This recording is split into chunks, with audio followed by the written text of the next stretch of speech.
Ногоон радио.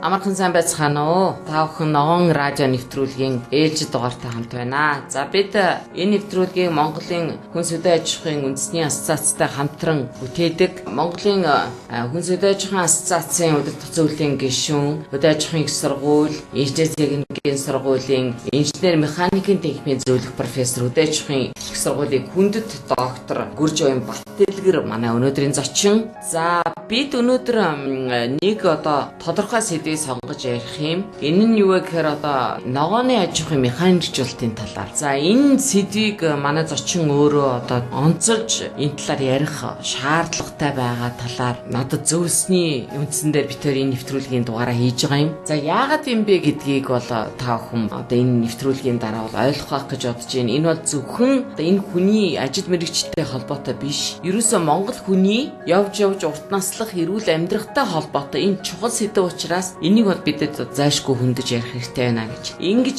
Баталгэр маань санаачлаг гаргасан юм аа. Би их баярлаж дэмжиж авлаа. Яг л миний хувьд бол энэ сэдв бас маш их чухал сэдв. Би өөрөө эрүүл амьдрах урт наслахын энэ талаар их ярилцах дуртай, дээрэс нь судлах дуртай юм хүн байгаа юм. Тэгээ хүнсний ногоо тэр дотроо навчит ногоо өдр гэсэн чи их баярлаа явуулчлаа. За хоёлаа сэдвдээ орё. Яагаад чухам энэ ногооны аж ахуй өнөөдөр нилээд анхаарлын төвд өөрийнх нь хувьд байна гэдгээс яриад эхэллээ. Тэгэхээр хүн суурин амьдралд ороод хотчлолтоос хамаарат бухимдал их байдаг. Тэгээ Монгол хүний онцлог мах их иддэг, гурил их иддэг. Энэ бол уургийн агуулмж ихтэй. Таргалахад нэн их нөлөөтэй хүнс хэрэглээд байгаа. Тэгэхээр энэ чигээр байгаа байвал илүүдэл жинтэй улсууд бол маш их болно. Тэгэхээр энийг жоохон саарамжуулахын тулд ер нь ногоо тэр дундаа навчит ногоонуудыг бол илүүдэлхүү хэрэглэх ёстой. Тэгэхээр энэ навчит ногоо бол жилийн төрөөлөлд Монгол тариаж болно. Бууцаагаас хавуулаад хятад байцаа эдгийг бол ингээд өвлийн хөлөмжинд, зууны хөлөмжинд бол хийж болно. Гадаад талбайд ч бас байж болно. Тэгэхээр энэ навчит ногоонууд бол эслэг ихтэй. Махан хоол их иддэг биднэрт бол жингийн нэмэгдэл байхгүй. Ходоодонд бол ачаалал өгдөггүй. Ер нь даваа талууд их. Ерөөсө хүний өвчлөлийн ихэнх буюу 85-аас доошгүй хувь нь бол хүнстэй холбоотой. Тэгээ хүнсээр дамжиж бид нэр бол сайн ч юм, муу ч юм бол үр дагаврууд бол бий болдог. Тэгэхээр энэ хоолн дээр бол маш их анхаарах хэрэгтэй байна. Тэгэхээр монголчууд бол дээр үед бол зуны 3 сар, намар 2 сар, хавар бас нэг 2 сар, ер нь жилийн талд нь махан хүнс хэрэглээд ихэнхт нь бол ходоод амраах, тэр хоол боловсруулах эрхтний гамдаг үүднээс сүүн бүтээгдэхүүнүүдийг хэрэглэж гэсэн. Өнөөдөр бол манад сүүн бүтээгдэхүүнээр тэр дээр үеийн ширийг хангах боломж болцоо байхгүй. Тэгээд тэрийг бол хамгийн хурдан орлох зүйл бол ногоо. Тэгээ хамгийн хямд тийм үү? Тэгээ хамгийн хямд. Тэгээд бид нэр хүнсний ногооны бол 52% хөршүүдээс авч байна. Тэгээд яагаад энэ ногоо дээр анхаарал тавиад байгаа гэхээр ногоо бол яг хөдөлмөр талаас маш их хүнд хүнсний ногооны ажил.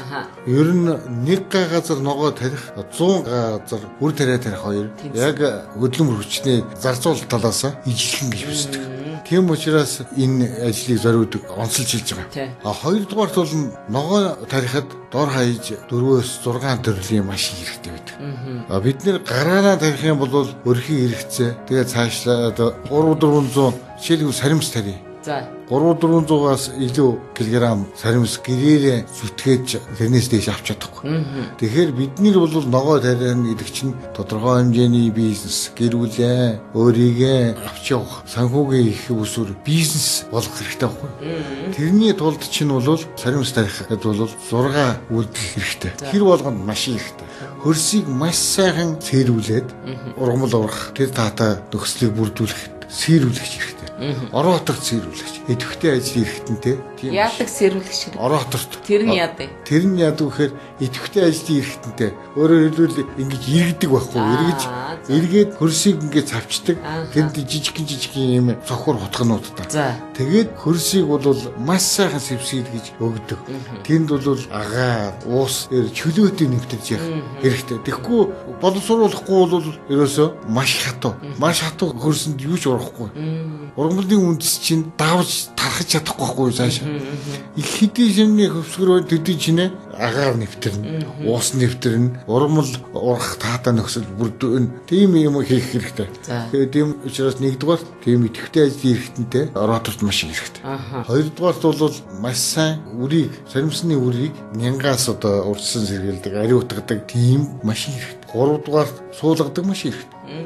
Үр дээрээ суулгадаг машинаар саримс суулгаж болохгүй. Саримс суулгадаг машинаар үр дээрээ хийж болохгүй. Яг тэгэхээр диаметр тэгээд хэлбэр дүрс хэмжээ дамжаа таард нөхцөл нь харах. Гуравдугаарт мөр хоорондын боловсрол тийм бас нэг машин хэрэгтэй. Дөрөвдүгээрт хортон шавьчнаас хамгаалж хор сацах хэрэгтэй. Тавдугаарт тэрий чинь хураадаг машин хэрэгтэй. Зургдугаарт булцуу иш хоёрыг чинь тасладаг машин хэрэгтэй. Маш олон тооноор нь үйлдвэрлэх учраас тэгээд нэг заазуур юм хотхтой нэг хүн сууж иж хөдөлмөрийн бүтээмж баг. Тийм учраас их олон шат дамжлагтай. Тэр хэмжээгээр бол механикцсан байдаг. Манай тэр бөөрөнгийн сонгоны механикч бол байхгүй. Саримсны их байхгүй.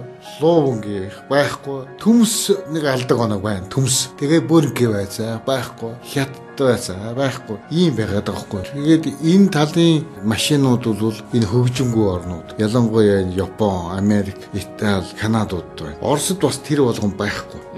Хэр үнэтэй вэ? Ер нь зөвхөн нэг машин гэтэл 2 метрийн авцсан өргөнтэй зөвхөн сэрүүлэх машин гэтэл манайхаар бол хамгийн хямдхан гэтэл 12-оос 13 сая төгрөг. Тийм ажлыг бол улсын хэмжээгээр зохион байгуулах хэрэгтэй. Ягаад тэгэхээр тэр чиглэлийн машинуудыг нэг газар бөөгнүүлээд тэгээд тэр байцаа тарьдаг, саримс тарьдаг, бөөрөнгийн сонгон тарьдаг улсуудад эхлээд түрээс ирэх төлбөртэйгээр үйлчлээ. Тэгээд бид нэр аваад чүмхтэй болоод санхүүгийн чадвартай болоод тэгэхээр бид нар худалдаж авах. Эхлээд нэвтрүүлж байгаа тохиолдолд ийм машин байд юм байна танилцуулаад ингэж ажиллаулд юм байна, ингэж ашиглад юм байна гэдгийг хийх хэрэгтэй байхгүй. Манай тэр тал дээр бол ерөөсөн тэг байгаа байхгүй. Тэгэхээр энэ хүмүүс бол ногоо төмслөө хоёр байхад л боломдоо л гэж бодоод байгаа байхгүй. Тэгэхээр Монгол хүний онцлогоос хамаарат энэ ногоонуудын тэр эмчилгээ сувирлын ач холбогдлуудыг их сайн тод томроо хүмүүст мэдүүлж явах хэрэгтэй. Манай хөдөөж хүн яам бол энэ эрүүл мэндийн яамтай хамтарч нэгдсэн хөтөлбөрөөр гой сургалтууд явуулах хэрэгтэй байна. Жишээлх юм бол монголчууд ихэнх нь шаарлсан, ихэнх нь мах хүнд одоо ийм бүтээгдэхүүн, ахан бүтээгдэхүүн иддэг учраас илэг их ачааллаа. Тэгэхээр илгийг байнга цэвэрлэдэг, илгэний ачааллыг хуваалцдаг ийм одоо ногоо бол одоо байцааны төрлөө. Одоо бөөрөнгийн байцаа, хятад байцаа. Тэгэхээр энэ илгийг сайхан цэвэрлэдэг. Тэр брокколи ч одоо маш их чухал бас юм. Цэцэгт байцаа гэдэг чинь байцаа энэ төр чинь бас Монголд би авч идлээ ямар гоё юм. Тийм гоё. Гэхдээ харамсалтай нэг бага юм тийм ээ. Тийм. Тэгээд тэрий чинь тарьдаг хүмүүс дандаа гараараа болохоор тарьдаг хүн баг. Тэгээд биш үү нөгөө юу яасан? Яг тэр заримлдаа зогтсон агуулга хөргүүр байхгүй. Жишээлбэл шигаа байна. Шигааг бол бид нар бол 11 сарын 1 хүртэл идэнэ гэвэл худлаа да. Яг муудчих штэ. Яг тэр хэмэнд нь сайхан хадгалаад үгүй ядаж ёол хүртэл идчихвэр штэ. Тэгэхээр тэр нөхцлүүд нь бүрдэг байхгүй. Тэгээд энэ ургамлууд зөв зохистой ногоонуудыг хэрвээ бидний технологийн дагуу тариалаа хүнд нь хүргэж чадах юм бол ерөөсөө халдвартай бус өвчнөөс бол нянгийн бус өвчлөөс бол бүрэн сэргийлж чаддаг. Жишээлх юм бол луун маш их Агийн төрлийн витамин байна. Тэгэхээр тэр Агийн төрлийн витамин хэрэгцээг хангахаар луун сургуулийн насны хүүхдүүдэд дийдүүлж чадах юм бол хараа тогтворч байна. Буурцах дургамлууд байна. Дөрөв ярьсан бандуу одоо энэ шар буурцаг энд бол биеийн төрлийн витаминууд их байна. Энийг зөв хэрэгжилж чадах юм бол маш сайн. Ягаад гэхээр дархлаа санчирдаг. Тэгээд ийм гих мэтлэн ногоо болгонд өөрийн одоо тэр онцлогуд иж шийдүүд байна. Гэхдээ байна шүү дээ. Нэг ийм байгаад байна л да. Энэ болгоныг түрүү хэлсэн мэдээд байгаа юм бид нар. Тэгээд хүмүүс бас багаар ингээ ойлгоод байна.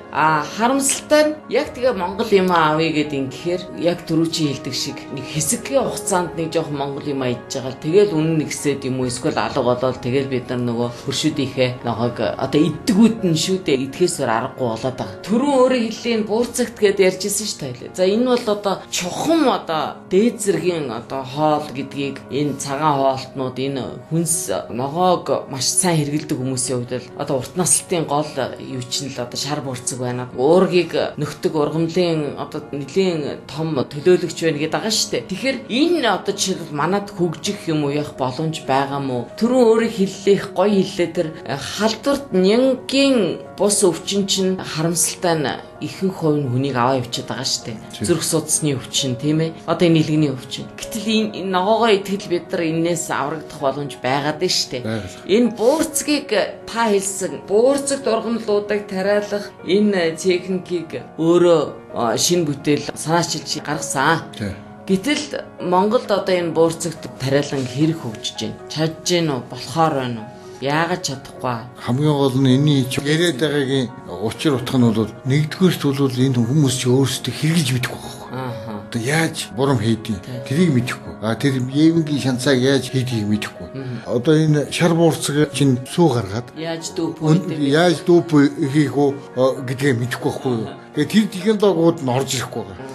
Шар буурцагч маш өндөр даралттай уураар болгоод тэгээд тэндээсээ сүүгийг ялгаж аваад дараа нь капсулуудаар ээдүүлээд тэгээд нөгөө үндэсний бяцлаг шахаж байгаа шиг технологиор шахаад дараа нь усан дотор сойж агаад тэгээд жоохон бийжээ дэрэнгүүт нь тийм тусгай хэвэнд тосч аваад тэгээд 2-3 цаг загсааж агаад тэгээд хэрэглэгчд нийлүүлдэг байхгүй юу? Энэ бүгд бол технологи. Тэгээ энэ машин тоног төхөөрөмжүүд нь байхгүй учраас болохгүй байгаа. Би сая юунуудаар явсан л да одоо Мишельд тэр одоо хүнсний ногооны баяруудаар явлаа. Тэгэд нэг зүйл анзаарсан яг хүн их байна. Хуваараа бизнес эрхэлж байгаа хүмүүс өөрсдийнхөө одоо энэ бүтээгдэхүүнүүдийг ингээд тавьсан байна. Төрөл их бага байна. Зүгийн бал бол одоо маш их байна. За тэгэд хүмүүс нөгөө юу маань байх юм аа? Манжин одоо луу маань. За тэгээд саяны хэлдэг одоо энэ нарийн ногоо бол маш ховор байна. Ер нь энэ ногоогийн чинь битээр одоо ингээд сайн шинж чанаруудын ашигуудыг яриад идгийн гол утга учир бол нэгдүгээр сая хэлсэн нөө витаминууд та шүү дээ. Энэ витамин чинь байна штэ. Буцалгаал 100 градус болдоод бол харамсалтай витамин алга болдог. Тэгэхээр бид нар эний чинь эний чинь нэг чанаад юм уу нөөшилж болно гэтэл нөгөө витамин биднэрт байхгүй болчихноо. Тэр бид нар өвлийн хүлэмж гэдэг юм дээр л орж ирчээд байна штэ. Тэр энэ хүлэмжний асуудал бас өөр чинь хувьд бол чухал ярианы хэсэг гэж би бодож байна. Хоёул энийг нэг хөндөд яриад өгөө. Энэ хүлэмжийг манад ахиухан барьж өгмөр байгаа. Ерөөсөө өвлийн хүлэмж чинь юу штэ. Хойгуураа бол яг нэг ноёлох салхины дагуу гаднаас хүүт орж ирэх хэрэгүүгээр тийм зузаан хантай. Урдлынх нь бол шил. Тэгээд өдөр бол байгалийн гэрлээр аавна бас хална. Тэгээд шүн болоод ирэнгүүт нар ингээд дуулын толгойроо суугаад ирэнгүүт дээгүүрээ ийм дулаан хүнжин шиг юмтай. Тэгээд өдөр нь болохоор ингээд бөрөнг хилээд дээш нь хораагаад механикаар татчихдаг тийм хөдөлгүүр бий. Тэгээд нар жаргаад ирэнгүүт нь буцаад хаачдаг. Тэгээ өдөр авсан дулаанаараа шүнжингөө бариад идэх. Тэгээ өглөө нар гарангууд нь буцаад татаад яг нарныхаа гэрлэр дулаанаа чавна, гэрлэн чавдаг. Тэгээд тэнд бол 10-аас доош градус бол буухгүй, өвч гэсэн нэмэх. Тэгээд их хүүтрээд ирвэл бас нэг жоохон нэмдэг зуухтай. Эсвэл сахилгаанаар ч юм уу жоохон нэмээд өгчдөг. Тэгээд тэнд бол навчтнооноодаа бол бууцаа моцоогаа тараад эхэлж байгаа юм л да. Эрдисгэн ерөөсөө нарийн ногоо. Тийм 45 хоногтой агаас ахуулаад бүх төрлийн навчтургамлуудаа хийгээд байгаа. Тэр битгий зарим газар бол төмсч тарьдیں۔ Өвлийн хүлэмжинд. Тэгэхээр манад бол тэр технологи орж ирээгүй байна л да. Манад ер нь хэдий хэмжээний аж ахуйнууд өвлийн хүлэмжтэй байх юм. Гэхдээ ер нь одоо ингээд яриа л да хоёлаа. Хэдийд нэг бид нар нарийн ногоо нарийнаа болоо ер нь төмс хүнсний ногоогоо өөрсдөө 100% өөрсдийгөө хангаад тэгээ дээрээс нь илүүдлээ гаргадаг болох юм да яг хөө. Гэрэлтэй ирээдүй өөртөө нь ер нь харагдах юм уу? Ерөөсөө энэ ногоочдын ногоогүй шүү дээ. Хавран л за та нар энэ ногоогоо тарь. Намар одоо бидний тэдэн царт хүрч ирнэ. Килограмын тэдэн төгрөгөөр авах шүү. Ингэж гэрээ хийгээд. За ийм нөхцөл хангасан ногоог худалдаж авна. Нөгөө стандарт үзүүлээ. Ийм нөхцөл хангасан ногоог уучлаарай худалдаж авахгүй. Та нар бол ийм баглаа бодолтой байна. Тэгээд бүх юм дээр яв сав тохироод тэгээд улс авдаг. Улс худалдаж аваад бэлэн мөнгөөр ингээд тэднийг тэгж гудамжинд зогсуулж энд ингэж наймаа хэлгээ хэрэггүй. Тийм тогтолцоонд ормоор байгаа байхгүй. Тэгээд улс тэрийг аваад тодорхой хэмжээгээр угаан дурайж тэгээд боловсруулаад тэгээд тэр зориултын нөгөө зориуд зориултыг нь хөргөчүүд нь хийгээд тэгээд жилийн дурш тогтвортой үнээр зарах хэрэгтэй. Тэгэхээр нөгөө хүмүүс чинь ногоон хойдод сурна. Нэгдүгээр. Хоёрдугаарт одоо энэ телевизүүдээр хоол хийх тухай яриад байгаа. Дандаа л энэ тансаг, рестораны янз янзын юм хийгээд байгаа. Нийлэнхүүд нь яг нийгэм чиглэсэн тэр дундаж тэрнээс доош улсууд энэ ногоогоор ямар хоол хийж болох юм, яаж хийх юм гэдгийг бол ерөөсөө гэрийн нөхцөлд зааж өгөх хэрэгтэй. Тэгээд төмсийг ингэж хэрчдیں۔ Луун ингэж хэрчдیں۔ Байцааг ингэж хийчтэй. Ингээд бүгдээ ингэж нэг бүрсэн. Нийгэмшүүлэх хэрэгтэй ногоо идэж. Ерөөсөө монголчууд бол ногоог бол 60 оноос хойш ижихсэн шүү дээ. Өмнө нь бол байхгүй. Цэрэгт бол ерөөсөө явдаг улсууд ногооны бараа огт харахгүй ирсэн. Манай ах ярьжсэн. Ерөөсөө хүнс гэхээр махал ирдэг байсан. Ерөөсөө нэг цэргийн өдрийн норм 2.5 кг махал байсан шүү дээ. Тэгээд сүүлдээ нэг жоохон гурил орж ирэл. Тэгээд 60 оноос хойш төмс орж ирээд одоогоор ногоо иж чадахгүй бол олон биш шүү дээ. Байна. Тэгээ ногоо иж байгаа үнийг харах бараг одоо ямаатай зүрдэн шүү дээ. Би нэг удаа хятад айл нүүлгсэн. Хятадд тэнд бас ажиллаар явж байгаа. Тэгээ хятад айл нүүлгэхэд тэр айлд 3 юм бол байсан. Нэг ширээ сандал янз бүрийн байдгүй билээ хятад айл. Нүхт. Нэгдүгээр 120 литрийн шавар вар байсан. Шавар варанда яад вөхөр ногоо байцаа, луун тэр зүйлээ сайхан хэрчээ давслаад тэгээд шанцаа хийгээд авчдаг. Тэр нь тэгэл балконд байж лээдэг. Тэгээд тэрийг цагаан бодоо янз бүрийн юмтайгаа хойлж идэг. Хоёр дахьт нь бол мантууны жигнэр. Тэгээ гурав дахь нь ойдлын биш. Ерөөс ийм л юм байлээ. Ерөөсөө тэгээд бид нэр бол одоо ногооноос гадна их ашигтай ургамлууд руу их бас хошуурмаар байгаа. Жишээлх юм бол бидний хүүхэд байхад химээл цэцэг одоо талах. Ямар нэг юу химээл цэцэг химээлгээд зөрөг цэцэг. Тийм юмар талах эсгэдэг байсан. Тэр зөрөг цэцэг бол тэр үгээр эсгсэн талах эдсэн хүн хизээч мухар олгоо урах. Өөрөөр хэлбэл гиз дотрыг бол ариусгадаг. Тийм эд шидтэй. Хоёрдугаарт бол боломжтой байвал энэ чацарганыг тарих хэрэгтэй. Энэ чацарган бол жимсний хаан гэдэг. Энэ ямар залхуу хүний хашаанд уурах. Нэг арчилгаа бол хэрэглэхгүй. Гуравдугаарт бол долоогон. Долоогоны ханд айл болгонд байх хэрэгтэй. Долоогоны ханд хийхэд амархан угаасаа. Тэр зүрх судасны өвшөнд бас сайн. Долоогоны ханд гэж байдаг шүү дээ. Тийм. Тэгээд ер нь айл бол зөв эрүүл хоолтой байх юм бол ерөөсөө байцаа баян идэх хэрэгтэй. Балкон дээр ногоон сонгон, эсвэл гэртээ ногоон сонгон. Энэ чи тэр чигээрээ С витамин. Тэгээд саримас эднийг ерөөсөө энэ зөв зохистой хоол гэдэг бол их багтаан байдгүй. Заавал ногоо тодорхой хэмжээгээр иддэг. Тэгээд айлуулахаар багал мах идэх хэрэгтэй. Тэгээд тэрлүүл биднээс суралцмаар байгаа. Тэр ногооноо төрөл нь их байх хэрэгтэй хүнснийхээ тийм. Тэгээд одоо газар тариаланд бол манайхан хөх тариа 10 гектардаг байх хэрэгтэй. Одоо энэ суурин газрын улсууд суугаа ажилтай гидсний гөрвөлзөх хөдөлгөөнд бол энэ муугар нөлөөлж байгаа шүү дээ. Энэ мах цагаан гурил дээр. Энийг л аль болохоор багасгахад л одоо энэ навчтногоо маш сайн. Энийг л одоо ер нь хүн болгон бодож төрөөс энэ төрлийн агуулгах сав хөргөгч эдрийг олон болгоод ногоочдоос шууд худалдан авалтыг хийдэг болгоод тэр шаардлагатай техникээр хангах хэрэгтэй. Тэгээ манад бол урд маш том зах зээл байна. Манай нэг шуудаа төмс хятад одоо энэ зарагдж байгаа үнээсээ нэг нуулах зарагддаг. Хятад 10,000 жилийн түүхтэй. Тэнд ногоо тарихын тулд хэрэглээгүй юм байхгүй. Хөрсөнд бохирдсон. Тэгээ манай эрүүл хөрсөнд ургасан ногоог тэднэр авах сонирхолтой. Тэнд бол сая хүн саятан байна. Тэднийг идэх юм олдохгүй. Тэгээд улсууд найз нөхдөд ярьж байгаа юм л да. Нууж хаагаад нэг гулууз хоньны мах нэг шуудаа төмстэй гарчихад бол тэнд бол нэг нуулгаад зарагддаг. Маш гоё хүлээлтгүй бизнес байгаа юм гэж. Тэгэхээр тэрийг нууж хахаа бай л да. Улсаараа гаргадаг бол л да. Тэгэхээр хин баян байх уу? Бидний л баян байна. Бидний л баян байна. Бид нэр арчаагуудад энэ газар хөрсийг ухад төнхөөд байгаа. Одоо бид нэр биш үү? 22,000 гад төмс хүнсний ногоо тариад байгаа. Энийг уламд хэлэх хэрэгтэй. Тэгэх юм бол монголчууд одоогийнхаасаа илүү эрүүл байна. Хүнсний ногоон дээр нэг ач холбогдлохгүй байгаа. Үр тариан дээр ач холбогдлого байгаа. Үр тариан дээр бол тодорхой хэмжээний бизнесийн бүлэглүүд, улс төрийн бүлэглүүд гарцсан. Тэгээд тэр зах зээлийг атгацсан байгаа байхгүй юу? Үр тариа бол хадгалахад амархан, маллахад амархан. Тэгээд булс бэлэн мөнгөөр нь худалдаад авчдаг байхгүй юу? Хүнсний ногоон дээр биш үү? Механикжуулалт нь доош. Улс худалдаж авдаг. Тэгээд тэр нэг бүр доогуур нийгмийн анги давхаргад хамаарч байгаа нөхдүүд л чадсан ядан тарих гэдэг байхгүй юу? Тэнд бол ерөөсөө нэрлэгдээгүй эрдэнэс нуугдж байгаа байхгүй юу? Тэрийг жоохон механикжуулаад тэр дээр жоохон аш холбогдол өгөөл ирэх юм бол нийгэм мэдүүлж нийгмээр зүрх сул эрхтнүүдийн өвчин бол багасна. Хоёрдугаар хятад руу гаргаж болно. Гуравдугаар бидний энэ юмараа хоол унд хийд сурна шүү дээ. Тэгэхээр бидний тэрүүгээр хоол ийж сурахад нэг даваа тал үүсэж байгаа. Яг тэгэхээр гадна дотноос ирэх зүйлчтэй доо гэсэн. Яг тэгэхээр тэр ногоогоор хоололдог улсууд л ирэхээс биш хоньны мах идэх гэж ирэхгүй шүү дээ.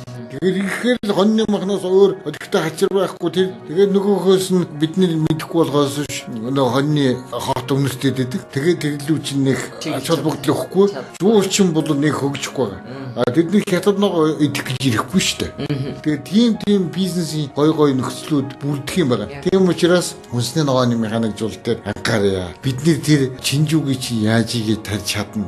Тэр саримс бөөрийн сонгон тэр амт төмс эдрий чинь амт төмс ямар үрхтэйх сахарын нөгөө 2%-ийг бариад иж чаддаг. Тий. Одоо шинэ шийгвал гэдэг. Шийгваг маш их хэмжээгээр тарих хэрэгтэй. Тэр шийгванаас бол өтгөрүүлсэн тийм шүүс гаргаж авдаг. Тэр бол юугаар сольжгүй бөөрийн үйл ажиллагааг дэмждэг. Ийм одоо эд шийдтэй. Тэгээд ургамал ногоо болгонд бол өөрийн гэсэн давуу талууд байгаа. Сул тал бол байхгүй. Тий, олж харахгүй байгаа. Одоо манайхан бол төмсийг таргалуулдаг инээд янз янзын юм яриад байгаа. Хамгийн гол нь хэмжээ байх хэрэгтэй. Хоёрдугаар тэр зөв сортуудыг сонгож тарих хэрэгтэй. Төмс муу гэсэн мөрлийн чипс авч идээд байгаа шүү дээ. Төмсний чип тэгж болохгүй. Төмсөнд буруу зүйл их өгөөд байна. Хэрвээ төмс муу байх юм бол одооны Европ Орос хоёр байхгүй шүү дээ. Тэднэр чи ерөөсөө хоёр дахь талхал гэдэг шүү дээ. Ерөөсөн байнга л. Энэний сайныг одоо юугаар жишж болох юм гэхээр миний одоо олон танил дуур зүгийн өршөд маань хилээр ядаж 1 кг-ыг ээжтэй аавда төмс амсуулах гээд аваад явж байгаад одоо би олон жишээг харсан. Тэр хүмүүс чинь одоо төмс хүнсний ногооны одоо жинхэнэ буюу гэж хэлдэг үлээ да одоо мэрэгжилтүүд байхгүй. Тэд нар бол эзэж тийм хэрэггүй юмэг нэгж хилээр навж явахгүй шүү дээ. 10,000 жилийн түүхтэй тэр урд хуршиг үйчтэй энэ төмсийг бол бид нэр янз янзаар нь үнэхээр дэлхийн жишгт хүрэхээр тариалж чадна. Яг тэгэхээр энэ харибын дэлхий дээр номер 1-т байдаг. Азда номер 1-т байдаг. Тийм төмсний том генофонд байдаг. Тэгээд тэнд бол вирусгүй төмс тарьдаг. Тийм бид нар бол тэднэртэй холбоо тогтоож чадсан. Тийм төмсөй чи хят дээр малын шүү гэдэг нь шүү дээ. Тэгээд тэд нэр бол тэр төмсөнд их дуртай. Тэгээд төмсийг бол хүнснээс гадна аж үйлдвэрүүд их хэрэгэлдэг. Тэгээд сардуул хийн, угуул уурхайд хэрэглэн их аш холбогдолтой. Барилгад төмсийг хэрэгэлдэг шүү дээ. Тийм үү? Тийм. Тэр төмсний гурилаар ар моторын төмөр хийдэг. Тэгээд тэр нь бол 5 давхар машин хүртэл барьж байна. Оросд тэр технологи гарцсан байна. Тэгээд бид нар бол ерөөсөө шинэ техник технологи нэвтрүүлэх тэрний ноу хавыг мэдэх тэр тал дээр жоохон сул. Тийм ээ. За нэвтрүүлэг маань дуусч байна. Битэрийн бас яг сэдвч ерөнхийдөө бол сайхан зангигдлаа гэж би бодоод байна шүү дээ. Нэгдүгээрт битэр маш чухал сэдвийг хөндлөө. Энэ бол зөвхөн одоо нэг улсын нэг салбарыг хөгжүүлэх талаар биш. Монгол хүний амьдрах насны уртын талаар ярьж байгаа байхгүй юу? Бид өнөөдөр одоо 200 гарын орноос 159-т наслалтаараа жагсмааргүй байна шүү дээ. Бид нар эхний 10 биш юм аа гэхэд 100 дотроо баймаар байна. Дор хаяж тийм үү?